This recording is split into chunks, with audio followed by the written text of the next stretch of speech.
Hello, everybody. Welcome back to SOS. Oh my God, welcome back. Welcome back. This is a really exciting one for us because Alyssa and I used to work with our guest today. His name is Luis Augusto Figueroa. And we were all servers in a restaurant hating our life, and now none of us are. And Luis is an Oscar-nominated producer. Oscar. Nominated. We have an Oscar nominee on the podcast, y'all. So, just saying. So he produced a short film called Feeling Through, featuring the very first DeafBlind actor. Mm-hmm. And it's crazy. It's insane. It's an 18-minute short. And it encapsulates so much. In 18 minutes, you go through, you feel like you just came out of a feature film with the depth that this film holds. And it's on Amuletto and YouTube. It's called Feeling Through. The social media is at Feeling Through for Instagram. And then Luis's is at Luis A. Fig, LuisAFig. He's a producer, actor, writer, and Oscar nominee. Nominee, y'all. Please welcome Luis to the pod. Luis, welcome. Oh, I'm so happy. Hi, everybody. It's been a minute since we got to hold you and It see has you. been a minute. It really has. But I think I haven't seen you guys in 3 years now. 3. Yep. Oh my God. Yeah, It went since by we fast. used to work together, and then I had that entire year was a big what am I doing? Yeah. And no. I remember one day I came to work and I was like, I'm putting my notice in, and then I kind of went on this journey, and here we are. Yeah, Yes. that was a very sad day. I did not like that you left, but That was slightly and not slightly gut-wrenching. Yeah, Yes. that was hard. But what's amazing is what you've been doing in this time. And your beautiful film, Feeling Through, was nominated for an Oscar. Oscar nominated. Among other things. But I just want to jump in. And I want to hear, before we start talking about all the beautiful details about making this film, what your SOS moment is, / your involvement and how you got involved with Feeling Through. I think one of it's a quote that is essentially what my SOS moment was. I'll quote it, and then it'll go into all sorts of things that led to this point. Mm-hmm. Essentially, it's take your broken heart and turn it into art. 2018 for me was a year that I started really asking, what am I doing and why am I doing certain things? I left, we were working together, and I kind of started looking around in terms of the people that were in charge, and I was no one's really appreciating our worth here and what it is that we bring to the table and what it is that who we are as human beings, And I was I'm jumping ship. Let me figure this out. I'll figure it out. I was very lucky that at the beginning of the year, I had booked a national commercial. So financially, I was I had freedom, which is, when you have financial freedom, there's a lot of things that you can do. Yeah. And that summer I went up to Sonoma, to this theater company that I worked with. And I went there, and I had been there before. And the last time I had been there, I'd had this moment that I was this is not it. And I remember, I think, Alyssa, you knew that I had been auditioning for Hamilton, and then that didn't pan out, and my representation was lying to me about stuff, and I was well, this isn't it either. And I was well, what is it? And that's when I started producing. That's when Relevant County came about. Yeah. That's when, which literally was putting pen to paper and not knowing what the hell I was doing. And ignorance was bliss in that kind of sense. And from then on, I started, producing and creating things. And something led to me going back to Sonoma that summer. And, it was a 5-week contract, the final week. And I got there being I'm just going to be open to everything. I'm not going to have any sort of preconceived notion of what this experience is going to be like. And the final week, my friend Shalia said to me, she's what are you thinking about? And I was getting ready to go on for my number. And I was I am miserable in LA. And I am miserable in my relationship. And I have to figure it out. And 3 weeks later, I was in a car driving across the country with, cases of wine, some art, and, whatever clothing I could fit into my hatchback. I drove across the country. And I ended up, funny enough, like my family was going through some transition as well. So I ended up like being in DC for a short period of time, for about like 5 months, knowing that eventually I would make it into New York.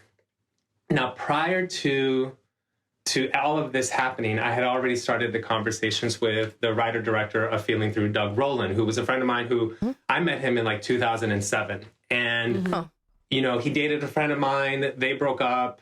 But then we kept like running into each other all over LA. He's from New York. I met him in New York. We didn't know that we actually like lived like 2 blocks from each other because we would run into each other for whatever reason. It was always in Venice. Yeah. And finally, like at the beginning of 2018, like we sat down, he sent me the script. I was like, this is great. And I had been toying around because I wanted, at that point, I was looking for my 4th project. And I had told myself that I always wanted to do one project that was, you know, creative. And like, I really wanted to like act and really be like, hands-on in terms of like what the story was going to be and how to do something. And the next project would always be like, let me be like a hired gun. Let me come in and like just do like the paperwork and understand like what it is that it is to produce. So, you know, Feeling Through was project number 4. And it was like, well, let me figure this out. Like let's see what I can learn from this. And while I was in DC, you know, we had already started having the conversations with the Helen Keller National Center. Was flying, he's from New York originally, so he was like flying to New York, and it was easy for me to like drive to New York, pick him up, and then we drive out to Long Island to start having these meetings to kind of like get a feel for like, you know, what the center was, learn as much about the community, and also like try to develop a relationship with the Helen Keller National Center, essentially, which is that partnership is, I really think is what led to the success of the film. Yeah. We had people that were hands-on with the community to really give us a, you know, the word that everyone uses is like authentic, to really create authenticity in terms of the story that we were trying to tell. And before we go too much further, because listeners might not have seen it, so it features a deaf-blind actor. Correct. For the first time. For the first time, yeah, which is what I want people listening to know before you go, if you haven't checked it out yet. While we're telling this story. So for those who don't know what Feeling Through is essentially, it's a late night encounter between a teen in need in New York City and a deaf-blind man, and the unlikely connection between those 2 individuals. Doug was very adamant from the beginning that he wanted to cast somebody who was deaf and blind. You know, when we spoke to the center, it was kind of like, well, what are you talking about? You know, everyone's always, you know, when you bring up an idea, it's very easy, you know, I'm culpable of it as well, that I find all the reasons why something can't happen.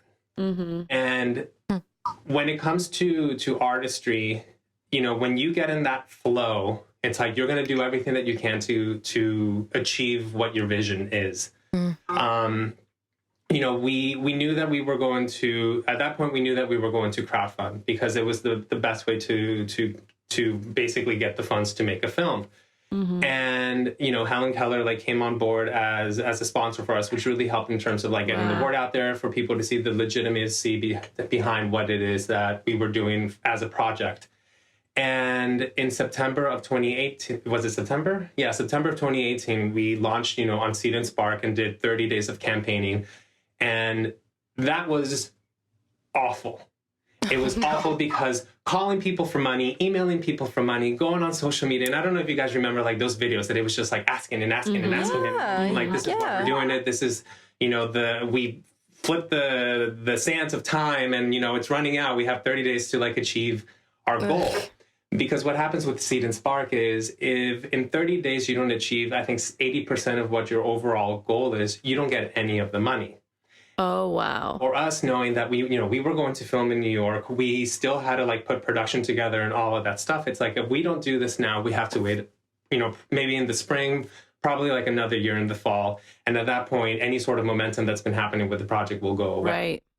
Right. Being home was probably the best thing that could have happened for me because I had my family support. I had my mom and my sister. In particular, my sister, Claudia, was on me like 24/7. You know, I remember one night, I think it was after the first week, I'm like having like a meltdown being like, we raised $2,000 and we need 78 more to go or whatever the number was. And I was like, I don't know what to do. I was like, I just literally like started over, like gave up my life and tried to like start anew. I'm like, I just went on social media to do this. I'm like, what more failure could I possibly have?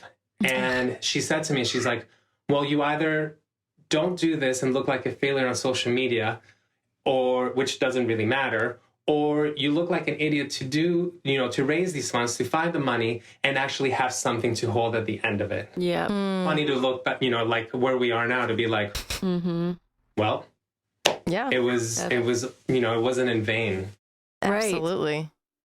When it was 2 or 3 hours before the deadline that we got greenlit.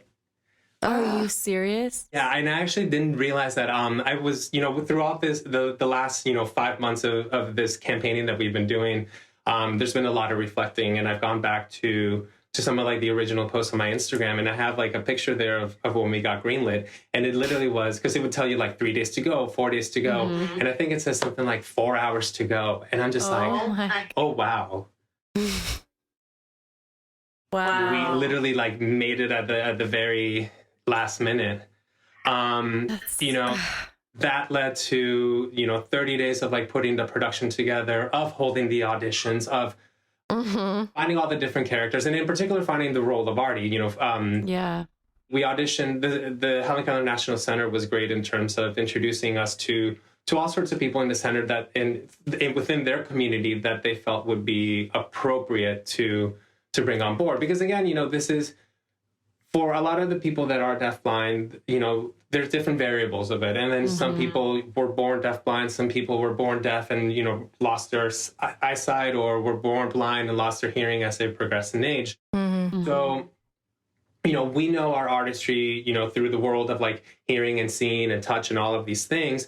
But this particular genre, if you've never been given an opportunity, or even are told that an opportunity in this is even possible, how would you even know where to begin? Yeah. Right. And that still resonates to me. And I think about very frequently. Someone at the center once said to me while we were doing this, it's like, it's fascinating that you guys are doing this, because this is a community that has lived under the shadow of Helen Keller for so long, for about 100 years or so. And I kept thinking, I was like, how fascinating, and how kind of just like how can we like make this happen? Like, I can't imagine like being born and being like, well, everything that you could possibly achieve as a human being has already been done. So now you need to exist. Right. And, after you guys have seen the film, when you watch what he does, what his performance is, and how, what a light, he is, you realize that anybody is capable of anything if the opportunities are presented. Yes. If someone is given a chance. I have to confess, like, it took me a long time to watch the film. So the reason is, and I don't want to get emotional, but he reminds me so much of my grandfather, who was legally blind. They look almost like, if I showed you a picture, they look so similar. Yeah. Both my grandparents were blind, and that's how they met at a camp. And it's just a beautiful, the emotion's real, guys. I'm not acting. It's just a beautiful film that you don't see, like I don't see, people that were as beautiful as my grandparents, shown in the way Feeling Through was. And I also encourage listeners and watchers to not only see Feeling Through, which we'll link on our social medias, but to see the documentary, because I loved seeing the process of finding Artie, the actor, or Roberto, right? Robert. He worked in the kitchen, which is fucking amazing. But also it's just like how Doug found Artemio by the end of it is just so beautiful. Yeah, so and those who don't know, this is the film is based on a real life experience that Doug, the director, had 10 years ago. Of a late night encounter. He met a gentleman on a street corner on the Lower East Side that said, I'm deaf and blind and I'm looking for this particular bus. And Doug spent the better half of an hour with him, writing out on his hand. And oh, so that's how the communicate, that was real. And Artemio would like write on his notebook. He's able to write in like the alphabet that we know. and they just had this exchange back and forth, and clearly it's something that stayed with him for so long. There's something, it's when you talked about how your parents, your grandparents met at a camp, there's one moment in the film that the other character, Tariq, is like, Artemia, they fall asleep at this bus stop, and Tariq is going through the notebook. And one of the things that's written there is, "May I kiss you?" Yeah. Mm-hmm. I have chills thinking about it. There's so Me too. I have full chills remembering that part I just got. There's so many beautiful moments in the film, and that was one in particular because that one little moment that you just read that and you see that there's so much history and there's so much life to all of us. Yes. That we don't, we're so go in this society, in particular like American capitalist, whatever you want to call it, society, that we don't ever really stop to look what's happening over there. We don't ever really stop to experience the sacred in the ordinary. Mm-hmm. One of the things that I remember when I joined Wicked, back in, this is like 2004, 2005, the commercials always talked about, Joe Montella would say that like the beauty of Wicked is that, the Wizard of Oz. Mm-hmm. And what Wicked does is that all of a sudden it's like, but what's going on over here? And you focus on a character that we perceive that we understand and we know everything about. And then all of a sudden, we start to peel the layers back of like what's actually going on. And I think this is a film that does something similar. That it's like, we're constantly going. It's like somebody's like the character Tariq has his own thing that he's trying to figure out, and he just stops to really like look at a moment and live in that moment that presents itself in a way that we normally don't ever do. And like the fact that, Tariq asks him, "Why are you out so late?" And he says, "I was on a date." Yeah. And it's like, and then obviously Tariq can see in his notepad that he had written down, "Can I kiss you?" And it does look like he was on a date.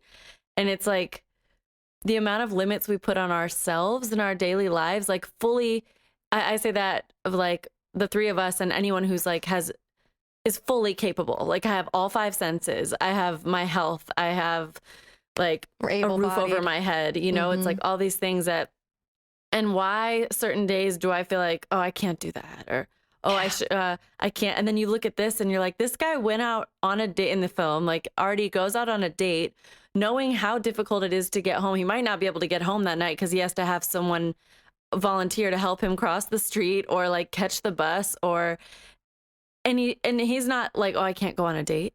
You know what I mean? And it's so much work for him to go out on a date. And just, I don't know, like you're saying, Luis, it's like everybody has such a depth of feeling and a rich life within them.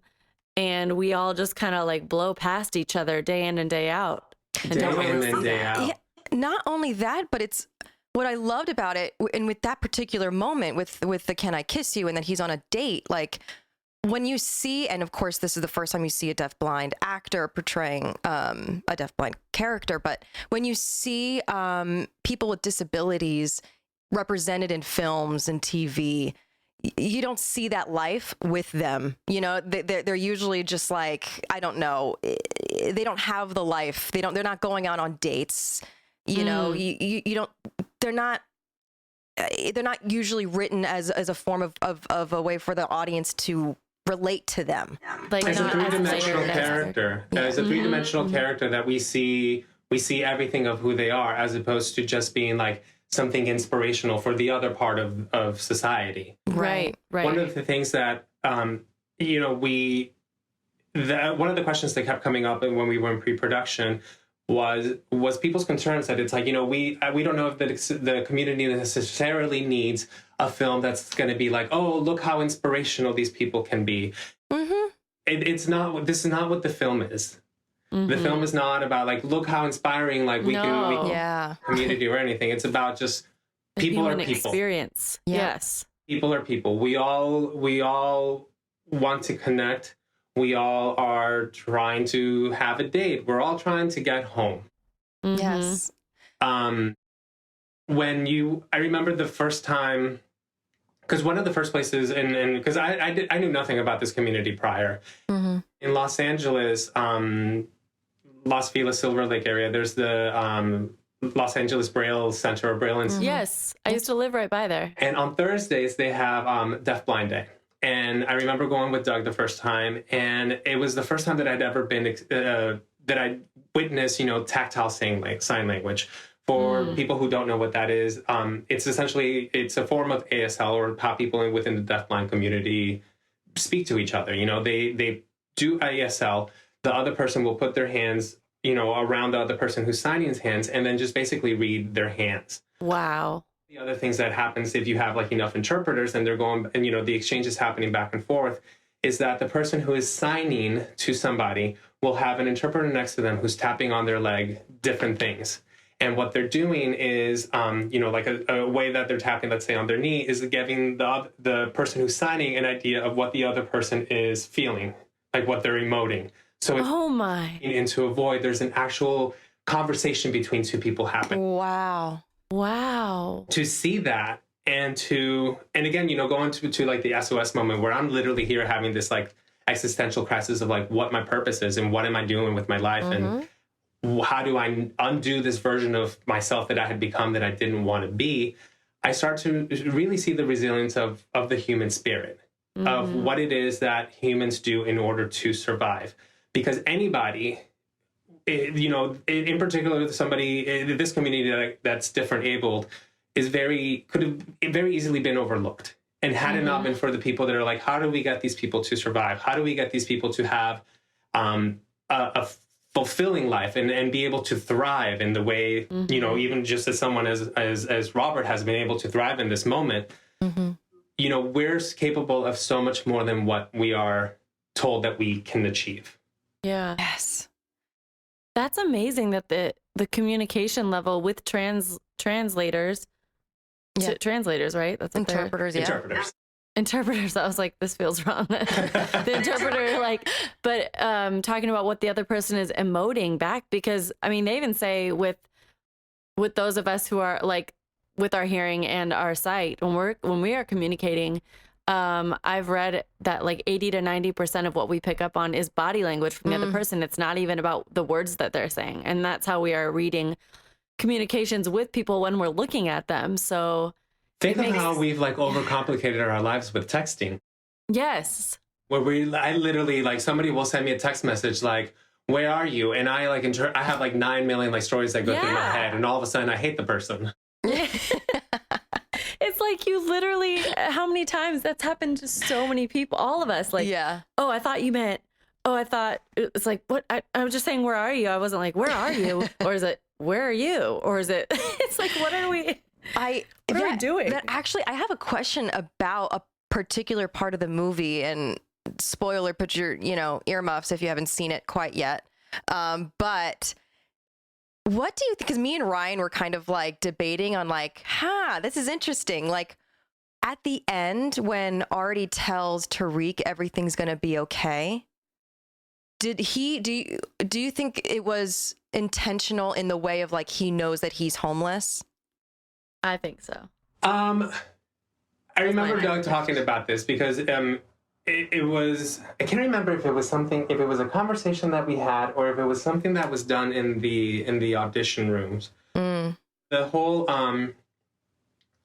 in an earlier scene, when he asked him like, why are you out? And he's like, oh, I was on a date. He puts his finger on. And he asked him, what about you? Tariq has a hesitation. Yes. Yeah. And in that breath, there's so much subtext that's told. Yeah. Which is when they're talking about feelings and emoting and body language, that was his, body language, I guess, was the hesitation and the silence. Exactly. Especially, I assumed.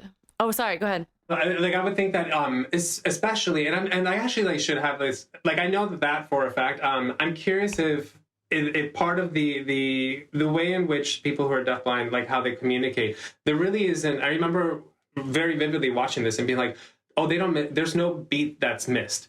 It's like the conversation goes as easily and fluidly as, what we're having right now. Yeah. That in that moment where somebody does like hesitates to like, immediately like answer back, there's so many things that can be told in that. Yeah. And I noticed in the reason I assumed that Artie did know that Tariq was homeless. Not only was it that hesitation, but when he's hesitating, he has his fingertip on Artie's hand. So Artie can feel that his finger is already there. He's just not writing something yet. Right. And so it wasn't even like he just waited and then grabbed his hand and wrote, I'm on a date. Also, I was on a date too. He just like had his finger sitting on Artie's palm for like a good couple seconds. And the fact that he was touching him when he was hesitating made me think that Artie figured it out or knew. There's also that whole thing that it's, he can tell that he's a young man. Yeah. With somebody, Tariq is technically like a teenager, that it's like, why is a teenager out this late at night? Mm-hmm. What are they doing? What's going on? We went back and forth talking about, we didn't want, Tariq to be homeless. It was like many different variables and so many different things that he could be, especially Alyssa, I know you lived in New York and you know New York well.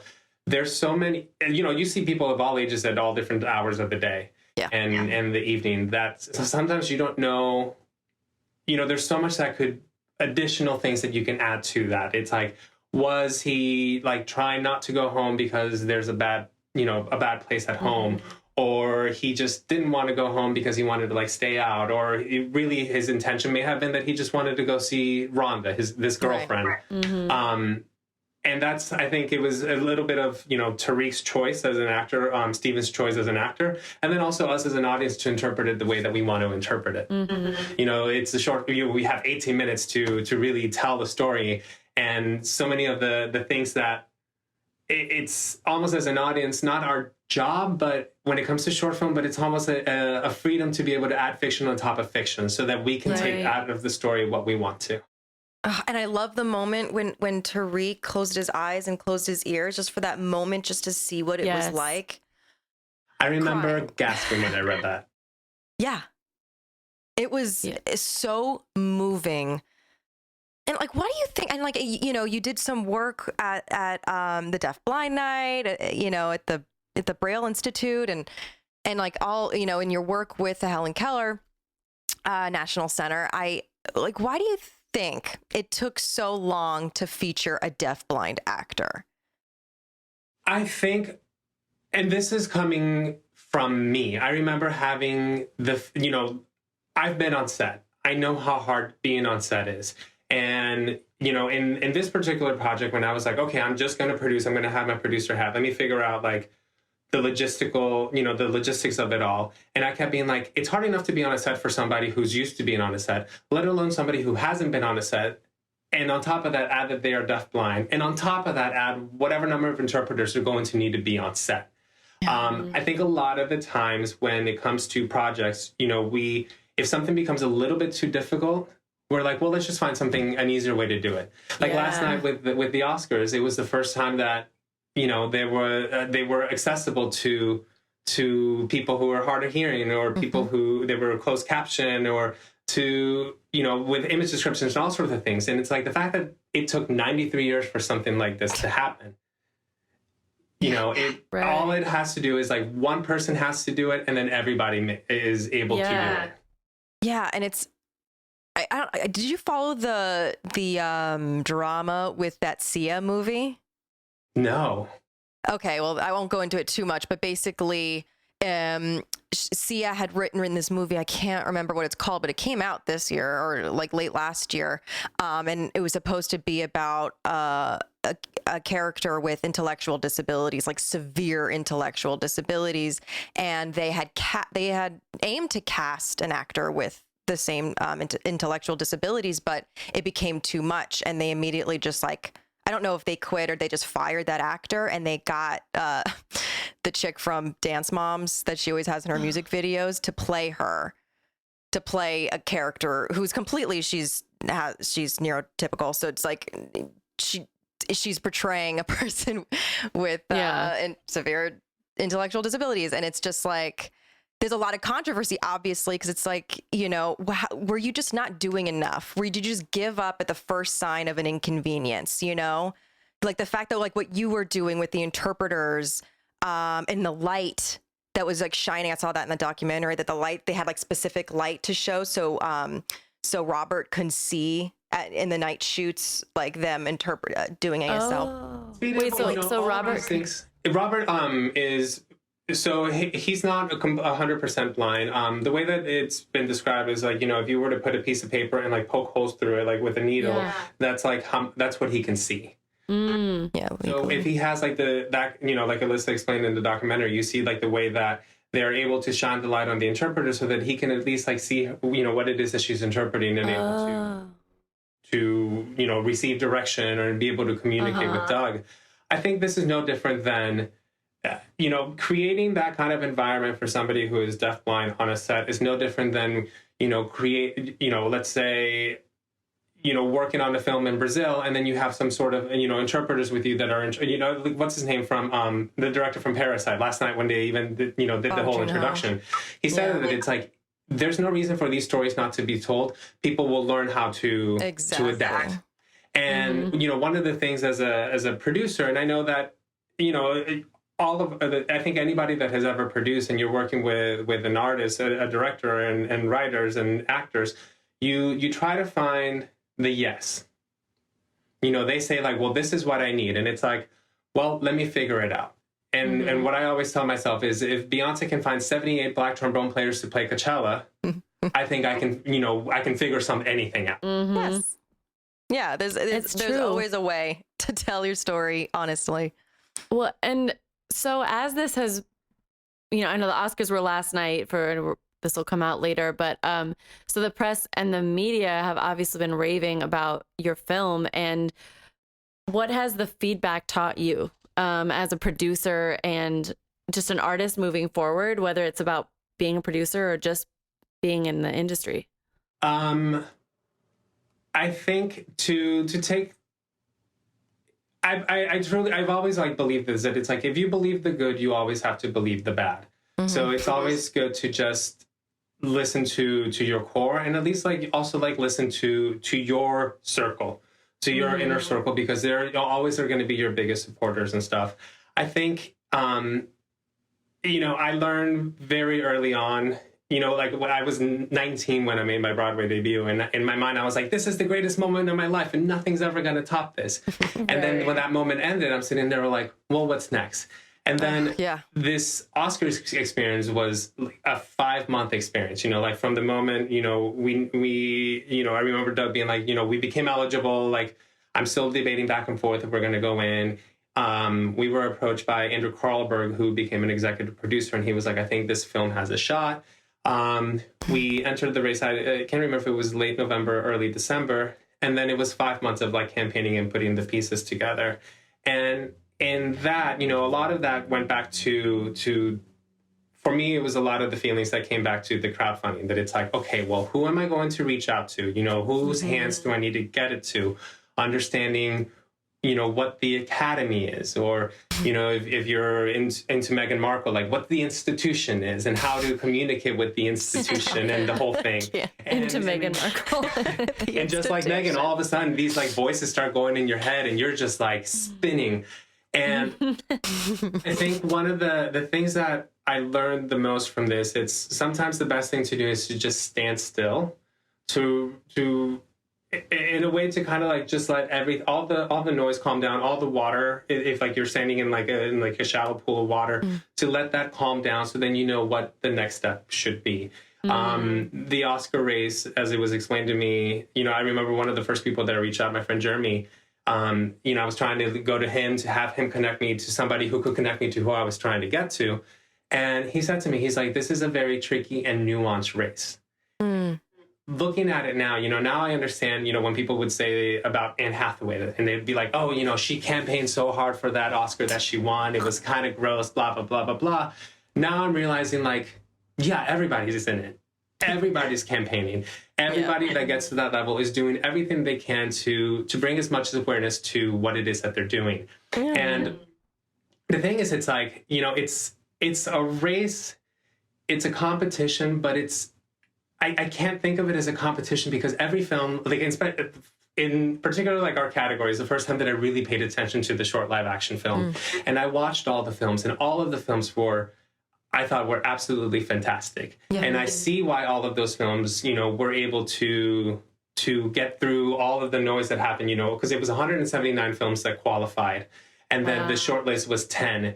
And from that shortlist, I was able to see and identify like why those films were able to like get through all of the noise to get to that. And then from those 10, I was able to identify why they also made it to the nomination. What would you say the common thread was that you identified?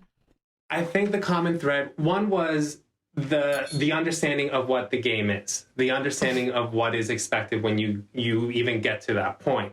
Because I remember there was a film from Ghana, there was a film from India, and there was a film from, I think it was Norway or Finland, that I watched the trailer. I was able to watch the one from India, and the PR behind, like, there was no awareness there. Like, you know, there wasn't like a lot of noise behind the film. And, you know, when you're asking people, the people who are at the Academy, and this is something that I didn't know. So for our category, there's two categories that vote for it. It's anybody who's been invited to join the Academy that were part of the short live action film, and anybody that's part of full feature animation.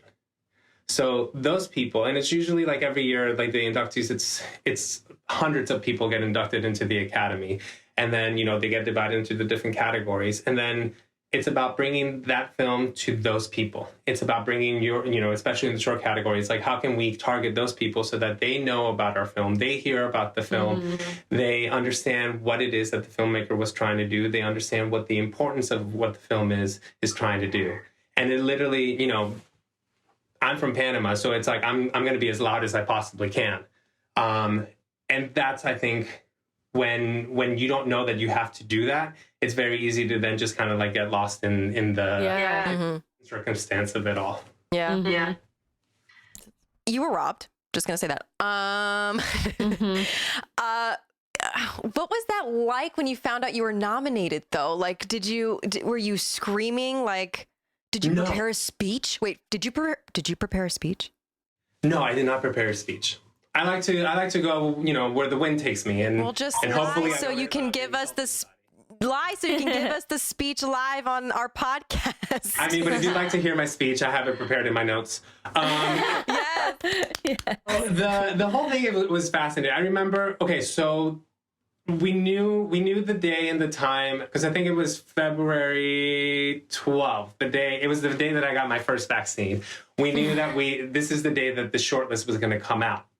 And it was supposed to be at 3:00 LA time. So it's like 6:15, and I'm not hearing anything from anybody. I'm trying not to like refresh Twitter or anything. And then Phil, one of the producers, texted me. He's like, "We haven't heard anything. I don't think it's looking good." And I'm like, "Oh, it's out of our control." 5 minutes later, you know, everyone's the phone's blowing up. We made the short list, and it's like, holy shit. Wow. And then, you know, the campaigning started. The nomination, when was it? March 15th. So the last day of voting for that was like March 10th. And, you know, I think my mom and my sister were more nervous than I was. You know, at this point, you know, no different than like going to an audition or anything. It's like, I've done all the work. I've done everything that I can. Everyone has done out of what they can. And I honestly was just more enthralled with like Priyanka Chopra and Nick Jonas that I was. What's their day-to-day like? Like, what do they do? And what are they doing in London? Right. Still thinking about her wedding. Do you know what I mean? Like, which one? Right? Yeah. Oh my God. They had like 300. And then they announced it, and it was just, it's funny because you know, I think many of us, you know, I'm sure Alyssa with the Oscars, Molly, you with the Grammys, like we always like think of like what that moment is going to be like and what that moment is going to feel like. And then when the moment comes, it's just like, oh, this is crazy. And I remember just like, it felt like I was on Adderall. Everything was just very clear. Everything was like, okay, I understand like how this happened. All of these pieces are coming together. There was like a sense of excitement, but there was also a sense of like that morning coffee buzz that I was like, well, this is nice. That's nice. This is nice.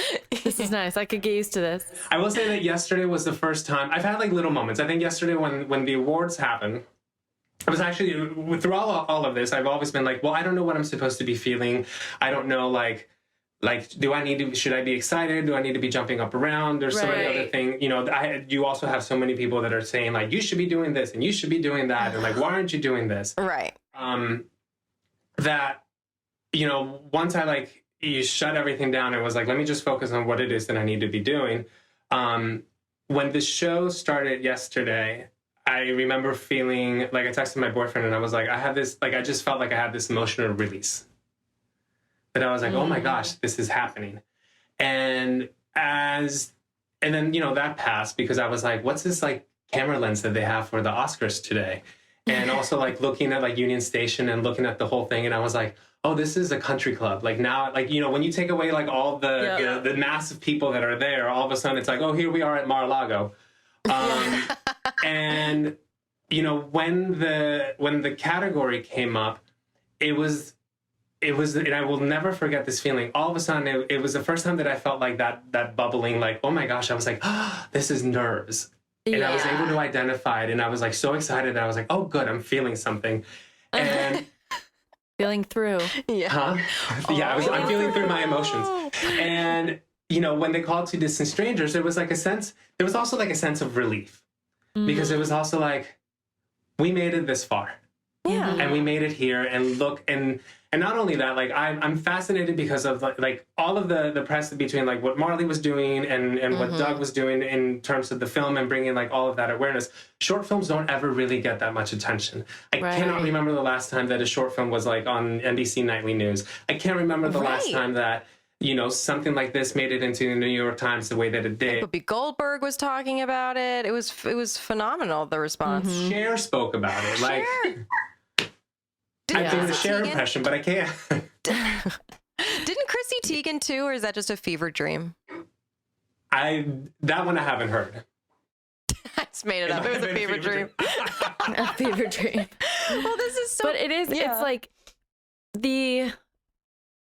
the level of maybe fulfillment that I would imagine feeling, aside from finishing a project and having it get to that level in the industry, obviously, but the fact that you guys, with what you created, really made an impact on society and took a massive stride forward for human rights, honestly. Like, with this is expanding our awareness of the human experience. It's opening people's eyes to other realities. It's like, you know, shattering people's bubbles that we live in. And that achievement, it is, to me, because that's why all of us as artists make art, is to have that impact on society. And it's kind of the awards shows are their own thing. And I know a lot of it is political, but at the same time, it's like what we all want is to make that impact. And then we take the award as proof that you made that impact. However, like what you guys did, like you're just talking about, the press and the coverage that you guys received leading up to it with the film, is just, that is the goal. Like, that is the impact that I would imagine you guys were trying to make, but that artists always try to make. Like, you want to make huge waves in the world with what you create, and that you did that, you know? One of the things that, you know, it feels like it is the like this new chapter for the film and for the community. Before, I think in 2019, you know, at that point, what Doug has been through is essentially this marathon. And, you know, all of us, everybody else that was involved with the project, it was almost like it was a relay race. Like, I was there in the very beginning to like, let's get this started. Let's get this off the ground. Let's get you set up for success. Once the film was done, once the editing was done, you know, this is when Doug really, the vision started to come together for him. And that's when he started really working hands even more so with the Helen Keller National Center and Helen Keller Services to create what he has done, which is called the Feeling Through Experience, which is a 3-part event. And, you know, they show the film, they show the documentary, and then they do screenings with people of the community. a Q&A, excuse me, with people of the community. The screenings or the events are fully accessible to anybody who's deafblind, you know, with scripts, with interpreters, with image descriptions of everything that they're seeing on film in a way that, you know, this film was going to be made, you know, and I talked about this in a lot of the fundraising videos. It's like, we're making this film with this community so that this community can, you know, for the first time actually have access to this kind of art, to have an outlet, to be able to be like, you know, there is no reason why any film shouldn't be accessible to everybody, any breathing Homo sapien, you know what I mean? And, you know, now with the attention that it's, unfortunately, you know, all of this, like, once COVID hit it, like, everything kind of like went to a stop. Then, you know, it started going, you know, Doug started doing the Feeling Through Lives every Friday. And this community that has really built behind it, it's like what you want, exactly like you said. It's like, as an artist, you always want something that's like bigger than yourself. You always want people to see what it is that your voice is. And to see the community that has galvanized behind the project is remarkable. And I think that's one of those things that in the process of this, you know, when you know, I've been going back and forth, like, do I want to make like a thank you post? Like, what do I want that to look like? And I went back to the very first post that I had about Feeling Through, and it was like, well, it's interesting. That had 22 likes, and now more than 3.5 million people have seen this film. Wow. Wow. That's insane. Yeah. Wow, that gives me chills too. 3.5 When million it's people. something real, nothing can compete with that. Like, nothing can really, and like you said, when you're talking about making the short list and then you're like, it's a competition, but it's not, because it is for the award. But at the end of the day, it's like, you can't compete. Art cannot compete with another piece of art. As much as we as humans make it do so, it's just like, that's not what it is. It is its own standalone thing. Ready for this? Like, I was thinking of, you know, I went to DC to celebrate with like my family, like my mom and my sister. It felt full circle, you know? And to then, on the drive back today, I was like thinking about the film, and I was like, well, good for them. And I was trying to think like, what's going to open up, and like what kind of doors will open up. Yeah. The thing that gave me like peace of mind was that this year, in that particular category, there's going to be a slew of people that will be admitted into the Academy that are of color. And throughout this whole process is when I realized, you know, when Jada Pinkett Smith, like, in the whole Oscar so white thing really like became something, you know, like, you know, part of this like grand awakening that everybody had in 2020, part of it that I also had in 2020, and it started in 2018 in terms of like what my place in the world was. The fact that there are going to be more people of color in all of the categories, just because of how many BIPOC people were winners and nominated this year, those people are going to have their hand in influencing and choosing the films that are going to be nominated. Yep. Those are the people that now have an understanding of a culture that's something other than what this institution, we go back to Megan, had established in the very beginning. And this is when you start to see diversity, and this is when you start to see projects at a bigger level, at a higher level, start to get greenlit, that, you know, our stories of BIPOC people, our stories of people that are different abled, because now those communities are choosing them. Those communities are voting on the films to get on the short list, are voting for the films to get nominated, voting for the films to win. That's like the whole power dynamic shift of, you know, it's like having all these companies that now want more diversity in their campaigns, but all the CEOs are still white. So it's like, it's getting at the root of it all, where the real people making it. Like, I also, you know, I used to get so upset with it. It's like, well, why, you know, they're the ones that are choosing this, and it's like, why, like, blah, blah, blah, blah, blah. But it's like, it's also not their fault, because all that they've been exposed in terms of like these other diverse communities is what they've seen so far. So in terms of, you know, Alyssa, I know, like, being, you know, part Puerto Rican, right? Is, you know, how Latinx women have been portrayed in film and television. It's always like the hoochie coochie factor, or you're a maid. That is it. Either you are there to like clean the house, or you're there to like break up the marriage. If that's all you've ever seen, that's all you're ever going to, or both. You never know. If that's all you've ever seen, that's all you've ever been exposed to. That's all you think that exists of a community. Yeah. You know, you can even take art and look at it, you know, to the election last year where everyone's like, oh, well, the Latin vote, what happened? As a community, we're multifaceted. Yeah.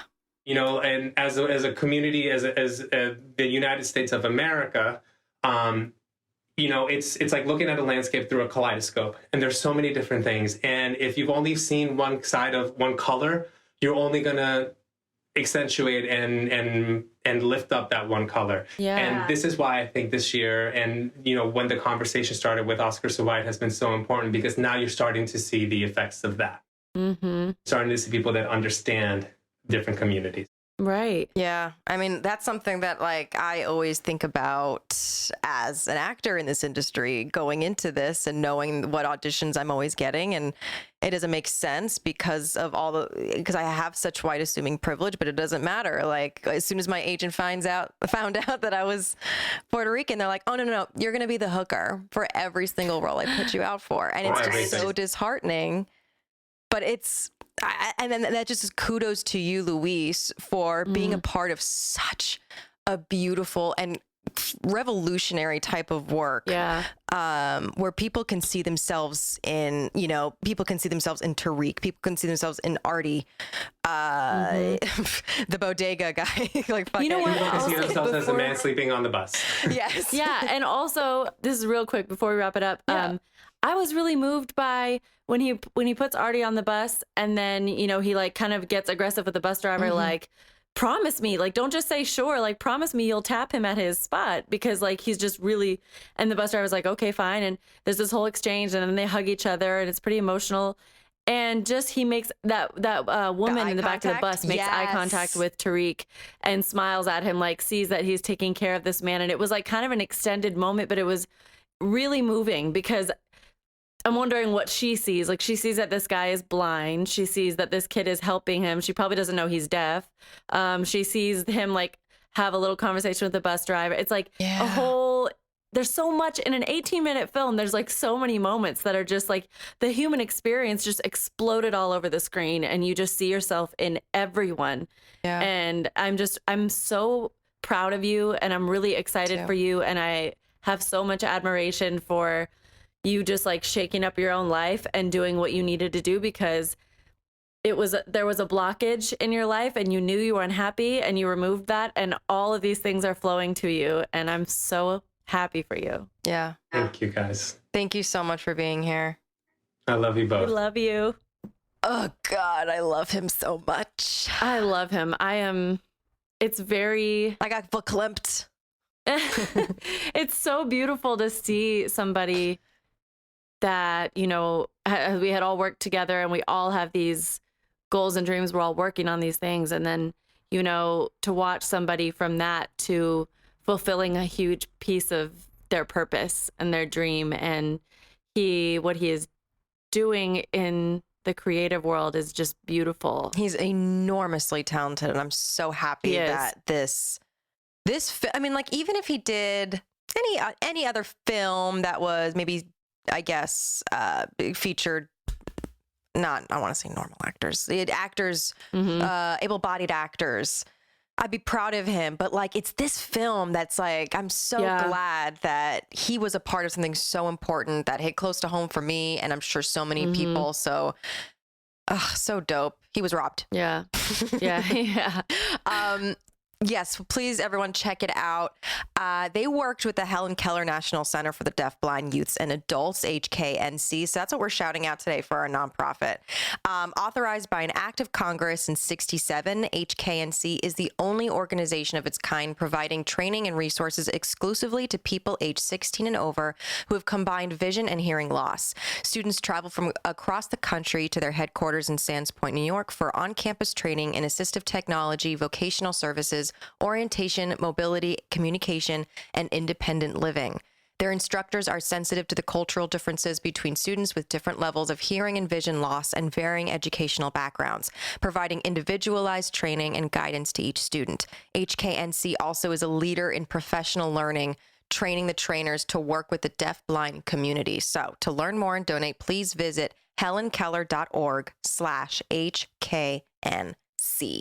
And shout out to Black Lives Matter. Yes. You know, always blacklivesmatter.com. Yeah. Give them all your money as well. Yup. Follow us on IG at the SOS Pod.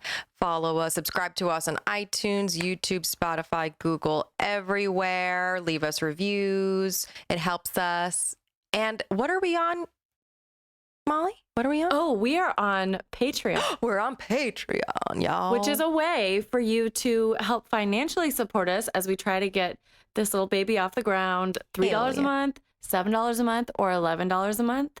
All very low. Just, don't have coffee one day and then donate it to us. Yeah, once a month, especially if you live in New York or LA. $11 is like a cup of coffee. Yeah, for real. It definitely helps us. We offer for the different tiers, whatever tier you sign up for, there are different things that are included, extended interviews, some behind the scenes footage, some bonus content. We'll have merch exclusives once our merch drops, a lot of things. We have some kind of limited edition stuff now, but you have to go check it out to see what it is, but it's delicious. So shout out to some of our patrons, Steve Ginn and Nija Brooks. You guys are the GOAT. The GOAT. For real. I'm Molly Cottrell. I'm Melissa Rosano. And here's to turning meltdowns into magic.